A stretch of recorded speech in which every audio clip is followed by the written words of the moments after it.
love that Anthony Edwards got the best of Kevin Durant in last year's playoffs. And if this photo says one thing, it's that things didn't really change in yesterday's Team USA scrimmage. KD doesn't seem too concerned, though, posting on social media that he tried. Jennifer, shout out to CJ McCollum. Now, KD and Steph Curry both know that the competition level is going to get higher from here. You see that thing where they said the Dream Team played against nine NBA players, and it's like 60 something. Yeah, we're playing against 65, 64 NBA players now, and so they're all the best of the best in the world, so.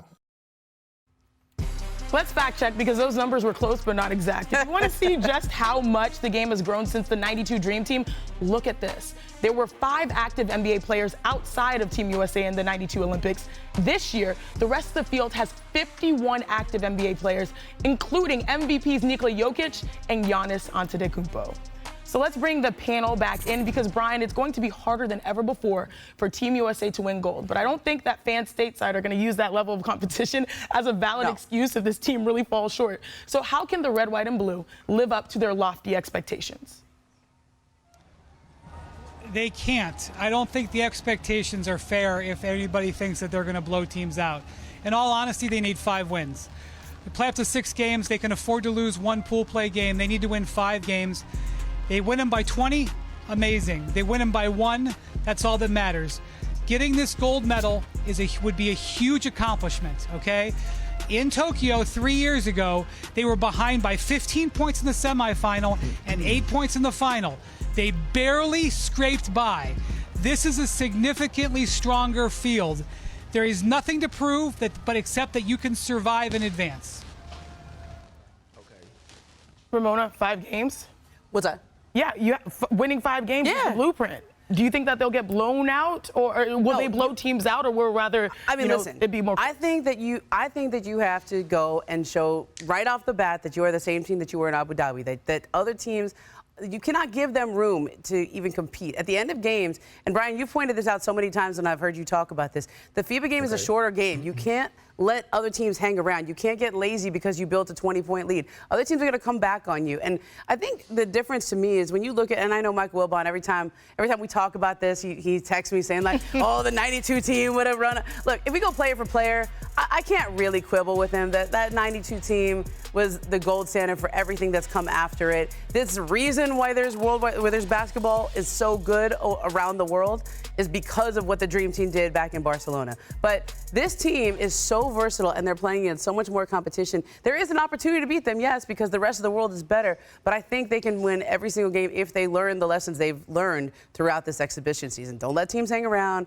Take care of your business on the outside. Shoot the 3-ball and rebound as best you can.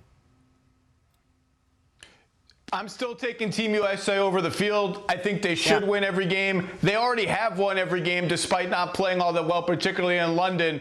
But there's no more let these teams hang around. The world is not in awe of us anymore. They're not scared of us anymore. They don't need the U.S. to play a squeaky close game against Serbia to believe they have a chance to win against Team USA. The best teams already do. I'm closer to Brian. I think we should win, but just winning, it doesn't matter how we do it, what the margins are. There's going to be a game, maybe 2, when it really matters. Maybe not even just in pool play, where it's going to be close in the 4th quarter. And then you're not going to care about margins. You're not going to care about messages that are sent. You're going to care about getting out of the game with the higher score. 5 wins, that's what it takes. I think they'll get there, but there's going to be some rocky moments along the way. The world is too good now to just cruise all the time. Look, if the expectations are that they're going to live up to the Dream Team, I don't see no way they can do that. Look, that Dream Team won games by an average of 44 points a night, and they never called a timeout the entire tournament. Now, again, I understand that the world has gotten a lot better, much more competitive, and we got a record 51 players now of the NBA players playing in this competition.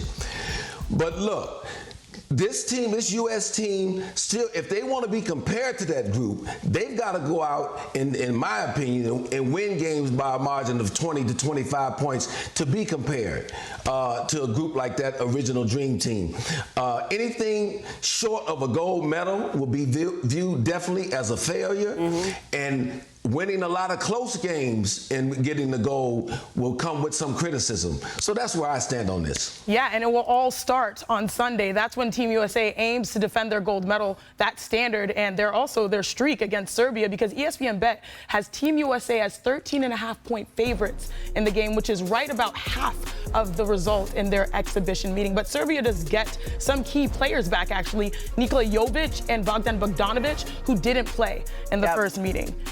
Now, expectations are very high for the Supreme Team. That's what I like to call them. I think that's their name. That's for sure their name. But watch this, because in this matchup, you have to watch the battle of the big man. Joel Embiid is going to have the offense covered in single coverage. I mean, you guys remember, before he got injured, he led the NBA at around over 30 points per game. But defensively for Team USA, if you look at this, AD, he's first team all defensive for a reason. But it's not just him. But what I like about this possession is he's physical. He was able to get out to three, but now he's able to have that man-to-man defense. Derek White, that's why you have him. He plays cat and mouse, and they force a deflection. So on offense, Joel Embiid can probably have him covered. On defense, it's not just, Anthony Davis, it's Bam Adebayo, his versatility. That will be really good for Team USA going up against the reigning MVP. But